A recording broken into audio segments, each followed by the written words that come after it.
இரண்டாவது முறையாக வேட்பாளராக நிற்பதற்கு வாய்ப்பளித்த கழக தலைவர் முதலமைச்சர் அண்ணன் தளபதி அவர்களுக்கு என்னுடைய முதல் நன்றியை தெரிவித்துக் கொள்கிறேன்.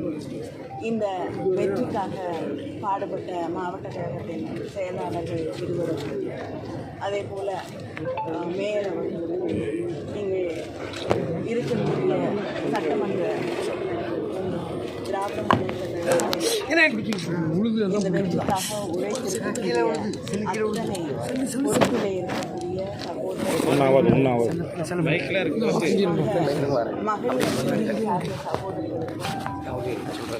இந்த வெற்றிக்காக பாடுபட்டிருக்கக்கூடிய அத்தனை பேருக்கும் என்னுடைய நன்றியை தெரிவித்துக் கொள்கிறேன். அதே போல் இந்த தேர்தல் வெற்றிக்காக என்னுடைய தொகுதிக்கு வந்து பிரச்சாரம் செய்திருக்கக்கூடிய அத்தனை தலைவர்கள் அவர்களுக்கும் உதயநிதி அவர்களுக்கும் என்னுடைய நன்றியை நான் தெரிவித்துக் கொள்ள விரும்புகிறேன்.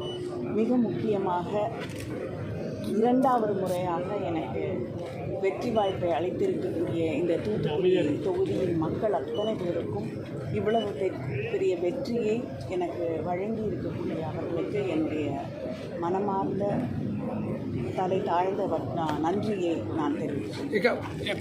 பிஜேபி வந்து இன்னைக்கு அறுதி பெரும்பான்மை பெறாமல் இருந்திருக்குது. இது வந்து என்ன நினைக்கிறீங்க? இந்தியா கூட்டணி அதிக அளவில் வெற்றி பெற்றிருக்கு, இதை பற்றி உங்களுக்கு இல்லைங்க, தொடர்ந்து வந்து பாஜகவுக்கு எதிராக ஒரு எண்ணம் இந்த நாட்டிலே உருவாகி கொண்டிருக்கிறது. அவங்க ஆட்சியில் இருக்கக்கூடிய அவலங்கள் தொடர்ந்து மக்களை அச்சுறுத்தி கொண்டிருக்கக்கூடிய அந்த நிலை, இதையெல்லாம் வந்து பிஜேபிக்கு எதிரான ஒரு மனநிலையை உருவாக்கி இருக்கிறது. இன்று மக்கள் அதை தெளிவாக உணர்த்தி இருக்கிறார்கள். அது மட்டும் இல்லாமல் தமிழ்நாட்டிலே வந்து பிஜேபிக்கு இடமே இல்லை என்று சொல்லக்கூடிய அளவிற்கு சென்ற முறையை விட இந்த முறை 39 தொகுதிகள் பாண்டிச்சேரி உட்பட 40லும் நமக்கு ஒரு வெற்றி வாய்ப்பை திராவிட முன்னேற்ற கூட்டணிக்கு வெற்றி வாய்ப்பை உருவாக்கி தந்திருக்கக்கூடிய ஒரு சூழலை நாம் பார்க்கிறோம். இது நிச்சயமாக முதலமைச்சர் அவர்களுடைய திராவிட முன்னேற்ற கழகத்தின் ஆட்சிக்கு கிடைத்திருக்கக்கூடிய ஒரு வெற்றி, அதே போல் பிஜேபிக்கு எதிராக கிடைத்திருக்கக்கூடிய ஒரு தெளிவான வெற்றி.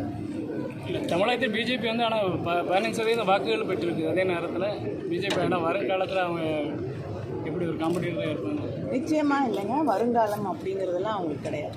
மேடம், இந்த வெற்றி தமிழகத்தில் திமுக கூட்டணி ஆட்சிக்கு தமிழக மக்கள் கொடுத்த அமோக வெற்றி பாஜக அதிமுகவுக்கு எதிர்ப்பான வெற்றியா, இல்லை நீங்கள் தேர்தல் களத்தில் கொடுத்த வாக்குறுதிகள் நம்பி அளித்த வெற்றியா? அந்த வெற்றியின் நிலைப்பாடு எல்லாமே வந்து ஒன்று தாங்க. எங்களுடைய வாக்குறுதிகளை மக்கள் ஏற்றுக்கொள்கிறார்கள், நம்புகிறார்கள்னாலே வந்து எங்கள் மேலே முதலமைச்சர் மேலே இருக்கக்கூடிய நம்பிக்கையால் தான். அதே நேரத்தில் எதிர்க்கட்சிகள் மேலே இல்லாத ஒரு நம்பிக்கையால் தான் எங்களுக்கு வாக்களிக்கிறார்கள்.